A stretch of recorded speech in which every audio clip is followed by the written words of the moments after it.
Alright guys, I want to talk a little bit more about the Elder Scrolls beta here. And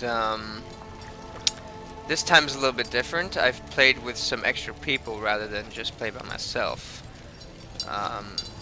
Mainly one other person so far for the duration. We're both at like level 8 or he's almost at level 9 or something.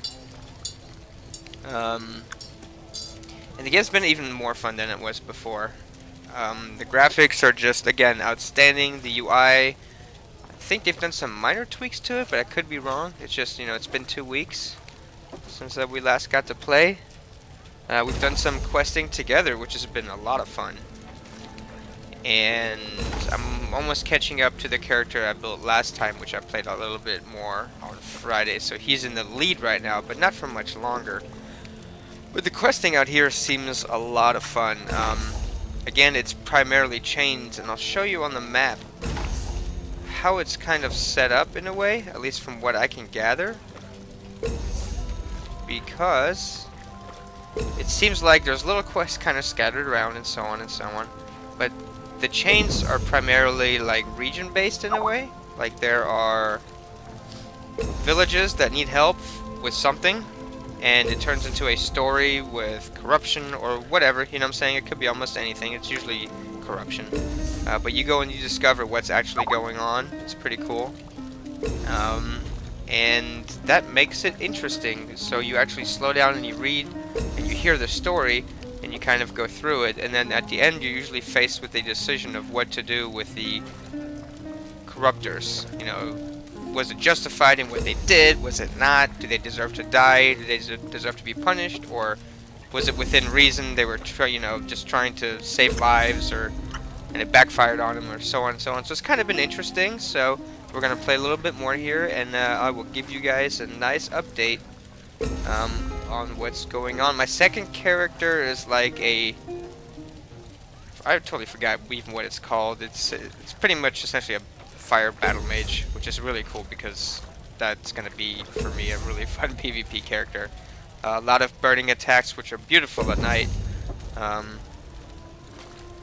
and also here, let me see, maybe I can actually show you what I am. Yeah, I'm a high elf dragon knight.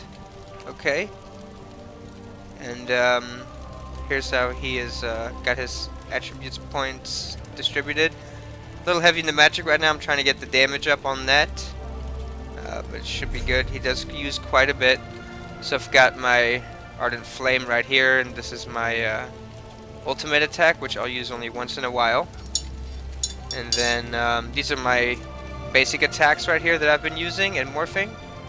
This is essentially the empowering chains, which pulls the enemy towards me, or it can be used defensively as it pulls it away from my healer. So if something goes wrong and the healer's under attack and he's getting, pounded, I can pull that guy off of him. Or I can split up a pull if there's, an actual dungeon group and we're trying to CC one of the guys, but it's like AoE type of CC or whatever. I can pull him out of the group that comes towards the tank, isolate him, and we can take care of him. And then right here we have the unstable flame, which just looks like a claw attack, which is really cool. And it does decent upfront damage, but it's really meant for either kiting or playing as a group, as it puts a dot on the enemy, as you can see, which has already been morphed, to do a fair amount of damage over time. And if you claw them a lot, this will obviously stay on there, and will do a lot of damage for the duration. These are my defensive abilities. This essentially shackles somebody in place with the Dark Talons.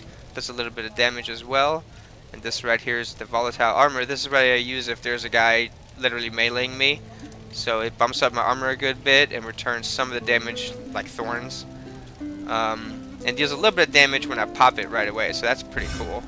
I'm a sword and board spec right now, even though I haven't spec'd into it. That's my plan, because it seems to be pretty fun. And then I haven't done anything with the armor yet because I really haven't decided 100% which way I'm gonna swing. And I think the way you play is like you level up based on what you're using. So within maybe another 10 levels, that will kind of tell on its own where we stand and what armor I prefer to wear. Then I've got a little bit of here for, you know, spell charge increases the recovery while in combat by 3% of the magicka. And then I've got this, which I'm not really using staff skills right now, but this is a base talent, so this is not something I picked, it's just there. In crafting I haven't picked anything yet, but I've been working mainly on provisioning, and I will probably be doing blacksmithing as well, maybe, since this will most likely be a plate wearer, maybe, I'm thinking. I don't know, like I said, I don't know, it's beta anyway, all this is gonna go away. So, but yeah, so that's pretty much where I stand on this character, and I will keep you guys updated. Up level 7, but I'm right there. I'm literally right there. I'm 3 EXP short of level 8, so I can't wait to hit that. But I will update you guys again the next time there's an update or something to talk about on this character, probably about 3 or 4 levels. And I'll see you then.